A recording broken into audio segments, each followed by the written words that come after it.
Today we'll be looking at the already released PS5 Fat and PS5 Slim consoles, and trying to determine which version of the PlayStation 5 is better to choose now, and what the differences are between them.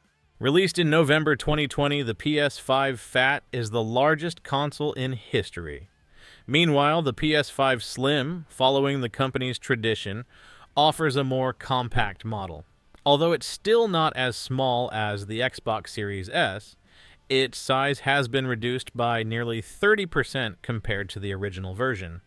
It stands about 15.35 inches tall, 3.54 inches wide, and 8.66 inches deep, making it easier to place. However, unlike the PS4 Slim, the PS5 Slim is not a separate model, but completely replaces the launch version of the PS5. It's just a new revision of the PS5 Fat Key with a redesigned look.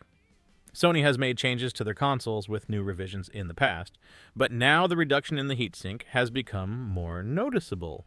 It has significantly decreased over the past 3 years.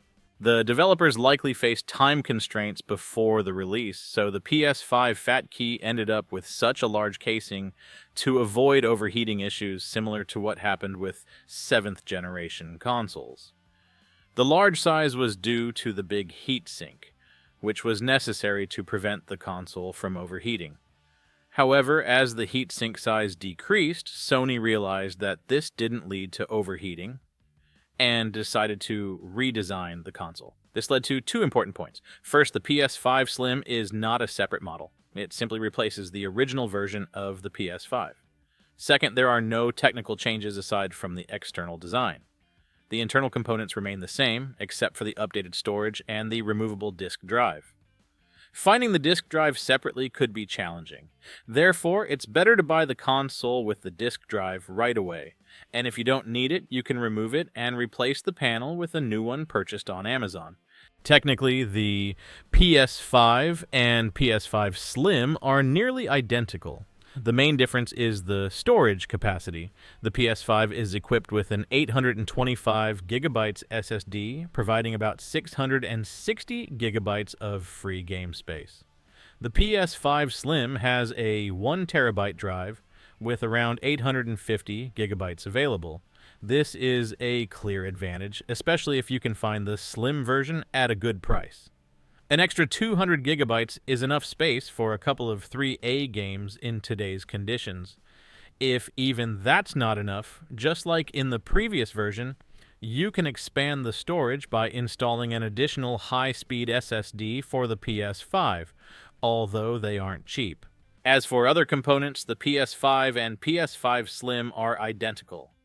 Both consoles use the same graphics card, an AMD Radeon A2, and an 8-core AMD Ryzen Zen 2 processor. They also have 16 gigabytes of GDDR6 RAM, so their performance is the same. However, the heatsink in the PS5 Slim is smaller, which reduces heat dissipation. As a result, the fan has to run at higher speeds, making the console slightly noisier. The difference is just a few decibels. If the console is a few feet away, it's almost unnoticeable. But if it's right next to your monitor, you might hear a faint noise, though it's not significant enough to be considered a serious drawback. Otherwise, the PS5 Slim supports all the features of the standard PS5.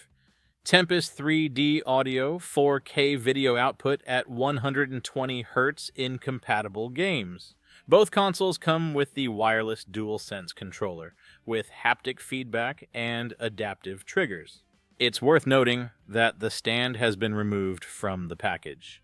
Instead, Sony now offers small acrylic feet, which suggest a horizontal placement for the console. However, it can still be set up vertically. The side panels provide enough airflow to prevent overheating. I discussed this in my review of the PS5 Fat 3 years ago, for which I received some criticism since the stand was included back then. My console has been standing vertically for 3 years without issues, but I have one observation. The panels on the PS5 Fat extend further at the bottom than those on the Slim, providing better airflow. Combined with the smaller heatsink in the Slim, which requires more airflow for cooling, I wouldn't recommend using it in a vertical position. Therefore, finding a place to lay the Slim horizontally or purchasing a separate stand is better. One of the key innovations in the PS5 Slim is the removable disk drive. On one hand, this allows PS5 Slim Digital Edition owners to upgrade to the standard version, and vice versa. But it reminds me of the replaceable sticks in the DualSense Edge. It could be useful if the disk drive breaks. You could repair it without losing the console. However, disk drive failures have never been widespread, so it's hard to say how necessary this feature is. The same situation applies to the side panels. Now there are 4 instead of 2. Sony split the panels in half and glossy the upper parts. This exacerbates the issue with the glossy central panel, which many criticized for being easily scratched and for showing fingerprints. Don't say it's not a problem. If the panels didn't get scratched and smudged, protective films wouldn't be sold in such large quantities. However, the white color of the side panels helps hide scratches and fingerprints.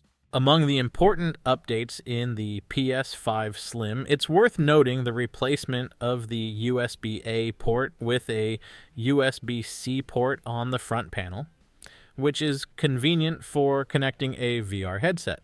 This change doesn't cause any issues, especially considering that the charging cable for the controller is now also Type-C to Type-C. Another change is that the disk eject button has been moved from the central panel to the disk drive, which makes sense. Both consoles maintain a recognizable appearance in terms of design, but the Slim version has removed the top air intake fins. I think this was a poor decision. Without this design element, the PS5 Slim looks less premium, resembling a cheap knockoff rather than an expensive product from a Japanese company. But of course, this is a matter of taste and can be discussed in the comments.